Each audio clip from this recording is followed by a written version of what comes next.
Hello my quilting family. Today we're starting our hand sewing series, but the first thing I need to talk to you about is posture while you're hand sewing, and most importantly your breathing. Now this is how I was taught how to hand sew, and I think my grandmother and mom wanted me to sit still long enough to do something. So this is what we're going to do to start. Now we're going to sit with our shoulders not up here but down. We're going to engage our core when we're sewing. We're going to pull our tummies in.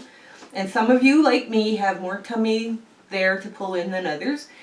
And we're going to try and keep our back just straight, not, slumped over like an amoeba. And the reason we're doing this with the posture is that you can sew longer. You can actually hand sew longer if you have good posture.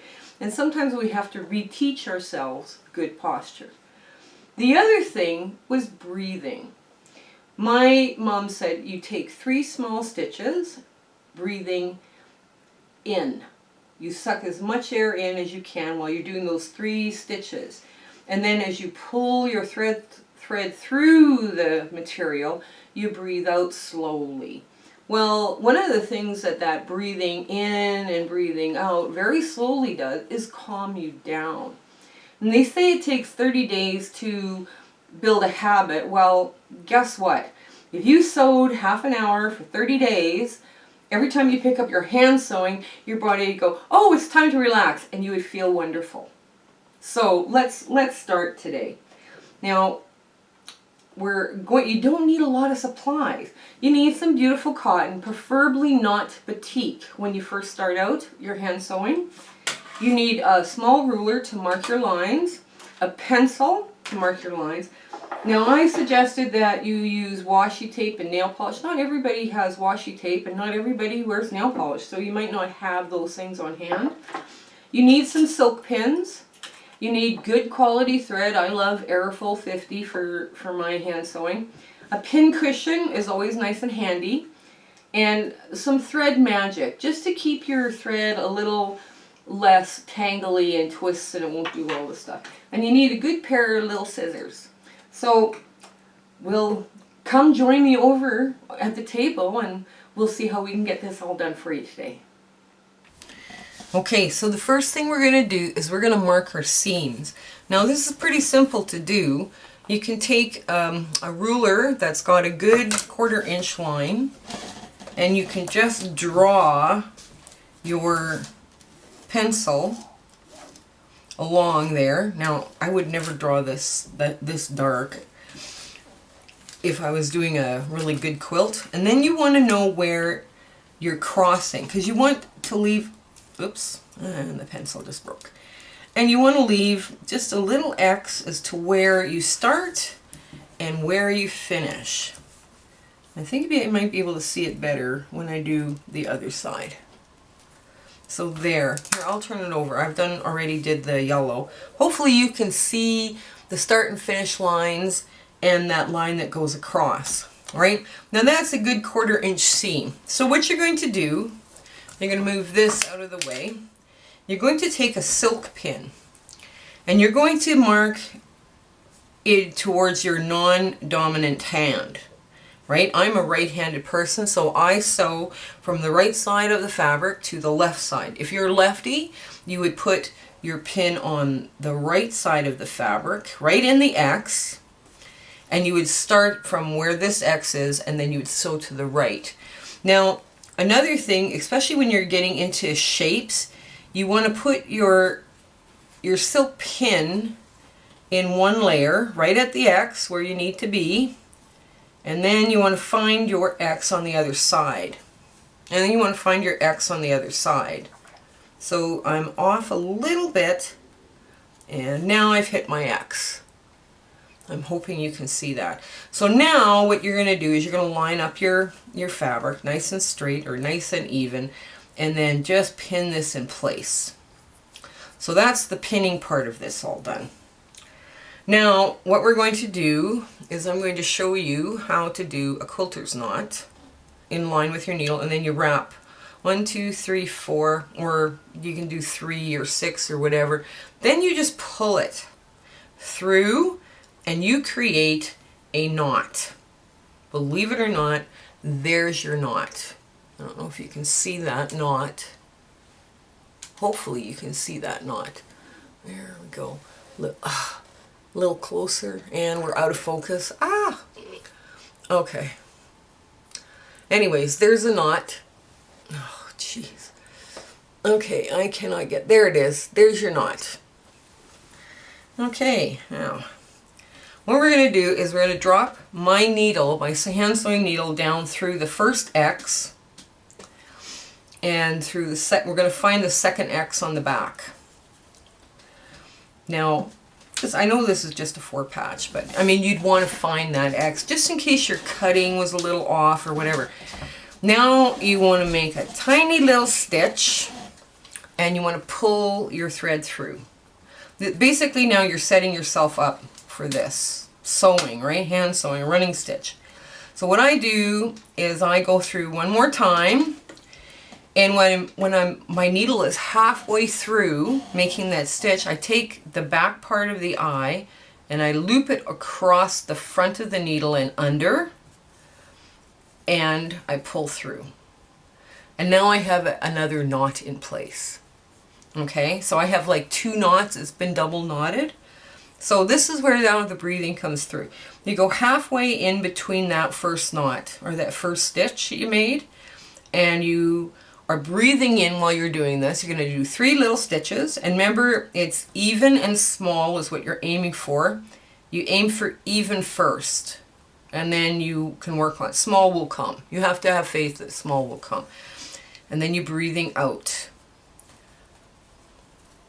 Okay, and you kind of like just smooth it, and then now go half a stitch back,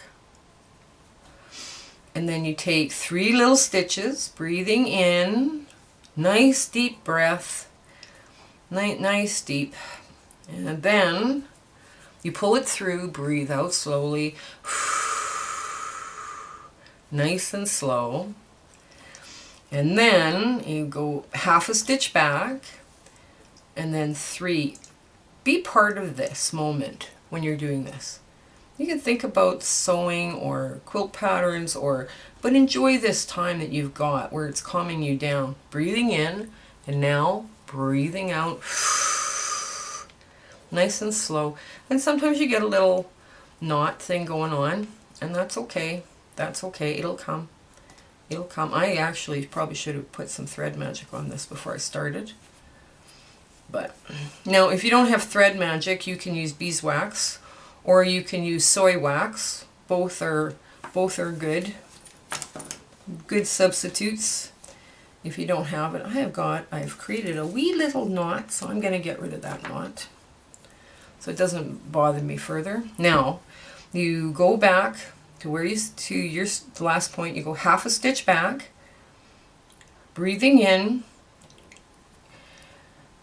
And almost all the way to the end. You almost made it there. You're almost at the pin. Breathing out. This almost becomes meditative. And sometimes when I'm really frustrated, or I'm worried about my children or my grandchildren or whatever, I will pray for them while I'm sewing, which is kind of a strange thing. I consider myself more spiritual than religious. So anyways, so now we're at the end, and we have gone directly in the same hole that silk pin is in. So I pull my silk pin out, and now what I'm going to do is I'm going to take the thread at the eye of the needle and loop it over around the front and go under the needle and then pull out. Now I've made my first knot. Now what I like to do is I do 2 handover knots. They used to be called granny knots. I'm not sure what they're called nowadays, but basically you pull like this and under and through. There you go. And then you snip. Now what this is going to look like, let me just get that over there. What this is going to look like is, like, you might be able to see a little bit of your stitches, because I was trying to do a bigger stitch. Now I've just used pale gray, so it blends with everything. But what you're going to do is, when you do finally get this to the iron, you're going to press this open. But for now, you can finger press it open. and it will lie nice and flat or reasonably flat, and there you are. You're done. You're totally done with that first how to do that little running stitch. Now the gold standard for running stitches are 21 stitches per inch. You don't have to do that to make a beautiful quilt, and you don't have to do that to make a really cute, adorable 4-patch. You know, and it's just something that you need to kind of practice at. And this is why I say I'm challenging you now to 30 minutes for 30 days. You sit and you hand sew some little thing, and you practice your breathing and your posture, and see how much better you feel at the end of 30 days and what it feels like, because you've trained your body now to stay calm while you're hand sewing. So let's give this a flip over, and there we go. So this is what we were able to make with just a very few little tools here. I hope you were able to see everything that was in the video. If not, please leave them in the comment below. We'll try and address lighting issues or camera angles or whatever. It doesn't take long once you learn the basic 4-patch and a Y seam to make something like this. Because this is basically, you know, here's your Y seam, here's another Y seam, you know, it's very, this pattern is very simple, and this was very soothing for me. This is a replica of my grandmother's, so this is, hers were much smaller and much daintier, so. I hope you enjoyed this, and I do hope you try the 30-day challenge for 30 minutes a day, talking about your posture and your breathing while you're hand sewing. I think it would be so much fun. Anyways, we'll talk to you later. Bye!